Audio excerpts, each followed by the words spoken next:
it was kind of hard to believe. Like, I remember I FaceTimed you and Mom when I first found out, and I told Mom, I was like, this is a huge day for women. Like, a woman of color is in the office. She's the vice president. And Mom started crying. One of the most interesting things about being a parent and a pastor is wondering how your kids are going to be influenced by your profession. And so growing up with two kids in our home as we planted and pastored a church, you never know how that's going to affect your kids. And so for episode 10, I'm so glad that we made it to 10 of Real with Reed. I wanted to invite my daughter Rebecca to come on and to be a part of this milestone episode. She's 23 years old. She lives in New York City. She is a creative writer, copywriter for Macy's, and she has her own opinions. And I'm going to talk to her about everything from New York City to COVID to the presidential election. And I think that you will enjoy our conversation. Real with Reed, episode 10 starts right now. Well, thanks, Rebecca, for joining me this is episode 10 of Real with Reed. Can you believe it? It's wild, Reed. Yeah, it really is. I didn't even know if I would make it to 10 episodes, but I didn't either. Little known fact, you were actually episode 0 that no one ever got to hear. I was. It was a quality podcast, people, and you never got to hear it. We were just unreleased. Unreleased. And we were trying to decide if we could pull it off, and I didn't really know how to use Zoom at that point. No, it took him like 20 minutes to be able to figure out how to record our session. Yeah.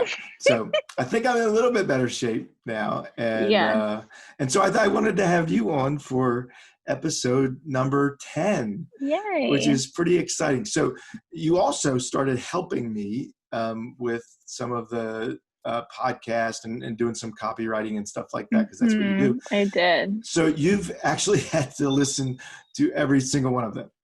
I have. I'm a devoted daughter and Real with Reed listener. You might be the only person that's listened to all 9 of them so far. So honored. Well, today we got our Spotify Wrapped summary of all the things that we listened to, and Real with Reed was my number 4 podcast. So top 5. I'll take it. Top 5 at this point. Okay, so let me start with this question. Is of all the podcast episodes, all 9 of them, which one or ones are your favorites? So I have to say the sister episode with the Howard girls and the Slaffia girls, because I've grown up with them, so I love listening to them. And then I also liked Drew Dorsey's episode. I thought he had really interesting perspectives and stories from the way he grew up. Yeah. I'll circle back and ask you something from each of those. In Drew's episode, I just thought it was so interesting that his advice when I asked him, at the end, was to give people a break when talking about race. Like, don't be so quick to be offended if they say it wrong or whatever. Would you agree with that? Totally. I feel like Benji, it's fine. My dog. He's crying. I totally agree with that, because sometimes you want to speak out and you want to say something, but then you're afraid of the repercussions from that and like how people will respond to that, because everyone's so quick to just like get at your throat. So it's like, is it worse not to say anything, or is it worse to say something and not say it right? Yeah. And I think Drew's perspective was just really a great, helpful one. How about the sisters? One of the things I remember them, so they went from Katie, who was squarely in the millennial generation, down to Abby, who was definitely a Gen Z. And what did you notice? I mean, you know them personally. So can you tell a difference in terms of the way they look at their faith from one generation to the next, millennial to Gen Z? or is it more based on personality? I think it's more based on personality. I think I could see more of how their personality impacted rather than their generation. Yeah. Those two generations for people like me, it's hard to distinguish. But I'm Yeah. sure for you guys, it's, yeah, there's a definite generational difference between Yeah. millennials and Gen Zers. So the past, gosh, what is it now? 9 months have Hmm. been unpredictable and nobody saw it coming. And Real with Reed was sort of birthed out of COVID, and we were all Hmm. in the house together. So you spent a good deal of time with us Hmm. at home. And what do you remember about that time? What was the takeaway? What are some of the takeaways from that time? As my dog cries, It's I okay. adopted Benji. Oh yeah, that's right. Benji, come here. Come here. He doesn't want to be on camera. Anyway, I adopted my dog, which was a huge blessing and light to come out of COVID. Yeah. But other than that, it was pretty awful. You were quarantined and what's the word? Not laid Furloughed? off, furloughed. Yeah. Yes. And so you had to So, deal with that. yeah, it was hard. But I adopted Benji the first day my furlough started because I was like, I need to put my energy into something. Yeah. Yeah. So, And so, but you got your job back at hmm, Macy's in July. and moved back to New York City in July. When I Hmm. told people that, they were all like, "Oh my gosh, is she okay? Is she going to be safe?" And Yeah. so, what's it been like being back in New York City for the past 3 or 4 months? I also didn't know what to expect, but I think since New York was hit so badly in the first round of COVID, we take like wearing a mask and social distancing really seriously. So it allows us to like start to reopen stuff because we follow those guidelines really strictly. So Mm-hmm. like we can go out to restaurants and we can go to the park and we just follow the guidelines. So it's been really great. I told someone I didn't realize how much I loved living in New York until I had to move back home. And then I was like, wait, I loved it there. I want to go back. That is really interesting. Yeah, Yeah. that you noticed how much you missed it when you weren't Hmm. allowed to be Yeah. there. And truth be told, you're also an introvert, and so kind of being at your apartment and being able to work from home has been a pretty good Oh, deal it's for you. amazing. My coworker and I were talking about that because we thrive in a remote environment because we don't have to talk to anyone in person. And we're having our moment at work because we can just lay in bed and write copy. That's funny. But tell me how not being able to, you haven't been able to go to church Mm-mm. in New York City because they're not meeting in person at Yeah. all. We're doing a little bit here. Hmm. How's that affected you? Have you been able to keep up with your church or friends that you made from church, or how's that been? So at first, when it went remote, I was like, oh, it'll be the same. I'll just watch online. But it is a completely different experience going in person versus watching online. So I wasn't really getting much out of the online service. And also, all of my friends from church in New York were performers. So they were Broadway performers and ballerinas. And so all of their work shut down. So they moved back home because they weren't making, like, they lost their jobs. So I didn't have my church community and I like wasn't really connecting with the online service. So then, I mean, when I moved back here, then I could watch Crossroads with the family. So that was nice. But now I'm kind of in like a weird in between because my Mm, church in New York still isn't meeting in person, but also like I want to be connected to a local church in New York. So, yeah. Last COVID question. hmm.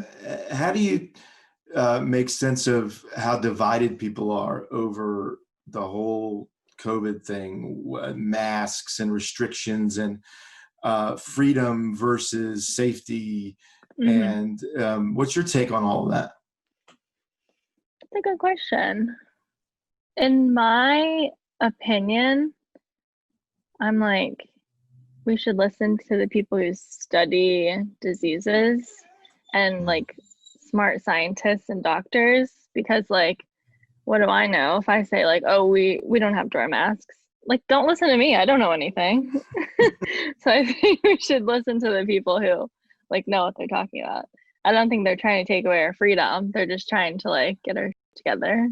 So There you go. you may have to edit that out. They're doing their best. That'll be all right.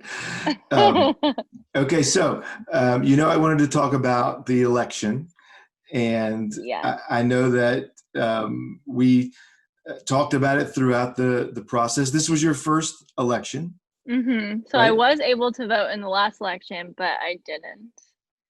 So this is the And first so election talk that I about that. actually. So why? How did that make you feel? So I was a sophomore in college, and in college you're just in this little bubble, and so I didn't really follow politics. Like my parents were paying for everything, so nothing really affected me. So I just felt like, I don't know, like detached from what was going on. So that's why I didn't vote in the first one. But now that I'm an adult, I'm living on my own, I'm paying taxes, I'm like have a job, I feel more involved in the society. Hmm.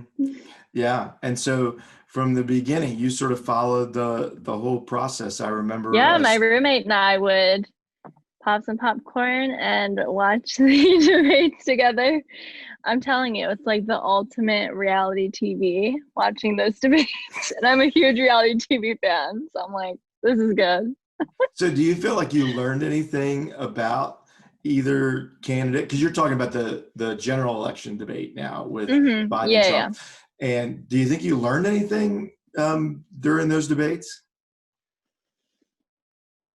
The first one, no, because they were just screaming at each other and Mm, interrupting each other. I got nothing out of that except questioning why these were the only two options mm, right now. I was like, hello, can we get someone who doesn't interrupt and lets the other person get a sentence in?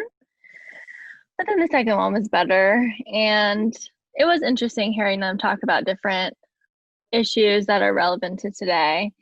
And yeah, I could go on and on. It's Well, hard to which summarize. issues were important to you? Well, I think it's interesting hearing both sides talk about COVID and like how they could or could not have reacted, because the truth is like no one saw this coming and no one has gone through this. So I don't think either one of them could have done a better or worse job. Hmm. Like it just is what it is, and they did the best that they could. So I just thought that was interesting. Hmm. If one side is like, oh, I could have done this so much better. It's like, could you though? I Hmm. don't know. Yeah.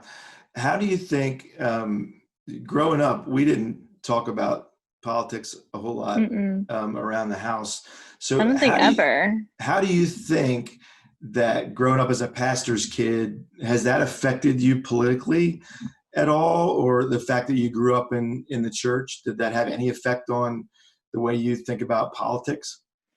Not really, because like you said, you and mom never really talked about politics, so I didn't know your political standing. Was And that good or then bad? I think that's good because You do you? it gave me the space to like figure out what I believe in and like who I would want to vote for. Like I didn't have any pressure coming from the family. Mm-hmm. And like when I went to church, I was growing up in the church, I was in Sunday school. We weren't talking about politics there. Mm-hmm. So yeah, I really wasn't influenced that much from the church. But could you tell that we still cared about it? Or did it seem like we didn't care about No, politics? I knew that you guys cared, and I always knew like mom used to take me with her whenever she would vote to like show me that it was important to vote. Also, I had off school, so anyway. So there's that. And I always wanted to wear her cute little sticker. I'm like, give me. Um, so I always knew that you guys were involved and you always practiced your rights and voted. So it wasn't that you didn't care. It's just, I don't know. It's, I don't know why. Like, why do you think that you didn't talk about it more when I was growing up? That's a great question, and I'm not sure I have a great answer. Yeah. But I wish that we would have maybe included you in more of the conversations, just to Mm. understand how we were thinking about it. Yeah. And And I do think it's different generationally, as the political arena has shifted and changed over the last 20 years. I didn't have a model of how to do that for sure, because my parents, never ever talked about anything like that. And did they vote? They did vote. Yeah, they did vote. But this was, I was growing up during the Watergate and Nixon administration impeachment and all that, and they never talked about it. Interesting. Do you think that affected the way that you raised your kids? Yeah, maybe. You were like, my parents didn't talk about it, so I'm not going to talk about it. It wasn't a conscious decision, but it sure is similar. And it's interesting. I'm thinking, this is my podcast now. I'm kidding. I'm thinking about Mom, and her family was really political. Her dad was really vocal about his political stance. So I wonder if that also, if that she wanted to be opposite of that and not. Yeah, I don't know. That on her kids. I just think that dialogue, I mean, that's the premise of this whole podcast, is getting different perspectives from people is nothing but healthy. Yeah. And makes us better. So what did you think of the outcome of the election? I thought it was very interesting. It was crazy being in New York when Biden was named the next president, because the city went insane. Everyone went out on their terrace and was cheering and banging pots and pans, and cars were going down the streets honking. And I went out because it was a Saturday, so I go to Trader Joe's on Saturday. Don't judge me for being basic.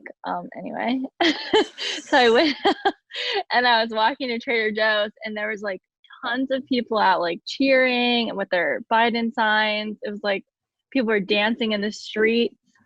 It was crazy. Isn't that so? And what did you make of all that? That this is a great thing. I thought it was exciting. Oh, okay. I just love seeing other people happy. So everyone around me was so happy. I was like, yeah, this rocks. Now, and it was more than that for you, because I know that Kamala Harris was someone that you thought, hey, this is a woman who you really admire. So what does it mean that she's the first, female vice president? I mean, it was kind of hard to believe. I remember I FaceTimed you and Mom when I first found out, and I told Mom, I was like, this is a huge day for women. A woman of color is in the office. She's the vice president. And Mom started crying because it's just such a big deal. It's such a monumental moment. And it's just really inspiring to know that all the girls out there, they don't have to doubt whether they can have a place in that world. They can. Women can be in politics. Our vice president is a woman. So now it opens a lot of doors for women, and that's just really exciting. So how do you think this past election will affect your generation in terms of their political activism, their involvement in the process? Because what I heard from a lot of people, not just your generation, was this is broken if these are the two candidates that our process gave us. So what do you think for your generation? How did the past election affect you? Are people going to be way more involved now, or are they just going to go like crazy old people? Sorry, Benji's trying to come. He has an opinion. I think we'll definitely be more involved from an earlier state, because a lot of the people, from what I know in my generation, waited until the main election to vote. I didn't watch any of the debates until the main presidential debate. So I think next election, I'm really going to pay attention to those 8 candidates at the beginning and really practice my rights in that point and start voting earlier. I think that certainly I can hardly imagine that there will be no change because of the amount of emotional energy that people displayed during and after the election, that that's a good thing. That if people care more, I think Very true. that's always going to be a really Mm-hmm. good thing. Yeah. How about how does your faith affect the way that you think about politics, or does it? You asked me this earlier, and I haven't seen a correlation between like the way I vote and my faith. I don't know if that's a bad thing. I don't know because I don't see either of those candidates as like a good Christian option. So it's just like wasn't in my checklist, Mm, you know? yeah. I think that some people would say that the parties that they represent Mm-hmm. have a few key issues, Mm-hmm. whether it's abortion rights or whether Mm-hmm. it is um, social programs that Mm-hmm. maybe are thought to be more democratic in Mm-hmm. nature. And so, but my my thought is always, well, it seems like that Jesus was, yeah, for defending people who can't defend themselves Mm-hmm. and for helping people who can't help themselves. Yeah. So those are both of those issues. What do you think in your generation are the things that people care about from government? I think definitely representing the population and kind of like understanding where we're coming from because it's hard when you have a president who seems really detached from the common person. You're like, okay, but hello, I'm here. Do you know what we're going through? So I Mm-hmm. think that's really important. And also has a grasp on kind of where we are in modern day and what we care about and like moving into the future, a president who wants to move us into the future and not try to stay at the same place. What does that mean? What is the future? What will we be interested in or caring about more in the future that we don't maybe as much now? Just like environmental rights and like different social issues. Like it's a huge deal that we have a woman vice president and so now she can like kind of shed a light on all of the gender issues that we have in the world and just kind of stuff like that. Mm-hmm. So that they would be more in tune to that stuff. Mm-hmm. Yeah. Yeah. So if you think about the political landscape, what would make someone who's 23, you're 23 right Mm-hmm. now, want to get involved in politics? I have never heard you mention one time that, I think maybe someday I would get involved and run for office or be. Oh, that's what you mean by get involved in politics, run for Yeah. office? Yeah, that's Oh what I mean. gosh. So what would make someone who, yeah, no, I got the right response from you. I thought that would be your response. So maybe you can talk about why that's your response, but also Yeah. maybe talk about why would someone who's 23 decide to get involved and run for I office? went to this conference in March, right before everything shut down in New York. It was run by the Tory Burch Foundation. And there was this girl who I think she was 20, but she was like, I'm going to be the next, like, I'm going to be a female president. I'm like, she wanted to like be in politics and she was so passionate about it. And it got Hmm. me like so pumped up. I was like, yes, girl. But I'm trying to think from like her point of view why she would want to get involved. And Mm-hmm. I think she had a crazy story. Like she was homeless and like she couldn't afford to go to college. And then like I don't remember her whole story, but she wanted to represent like people who grew up like her and she wanted to like prove to people that it doesn't matter where you come from, like you can like be whoever you want to be and do whatever you want to do. So, I mean, she said it better than that. Don't vote for me, vote for her. But yeah, it was really inspiring. That's fun. That's She's wearing a fun. really cute outfit too. There's There always you that. have it, folks. All right. So at the end of every episode, I let my guests ask me whatever you want. Open season. Doesn't have to be about what we talked about. It could be about anything, or it could be what we talked about. So a question that popped into my head that I was going to ask before this session, because you were talking about that Jesus is for people, but also wants to speak for people who can't help themselves, or help people who can't help themselves. Yep. If Jesus was on earth right now, how do you think he would vote? Or do you think he would disagree with the way that the whole structure is set up? So interesting question, because who really cares what I think? Well, maybe you do, but I could just make stuff up. What if I look at the account of who Jesus was from firsthand people who were there? He was not apolitical. In other words, he wasn't anti-political when asked about taxes, or when asked about governmental authority. He was never against any of that. And so I don't think that he would be opposed to an election or two parties or anything like that. What I do think is that he seemed to try to get across the point that his kingdom was a different one. Like, it wasn't in competition with the Romans, or it wasn't in competition with the temple.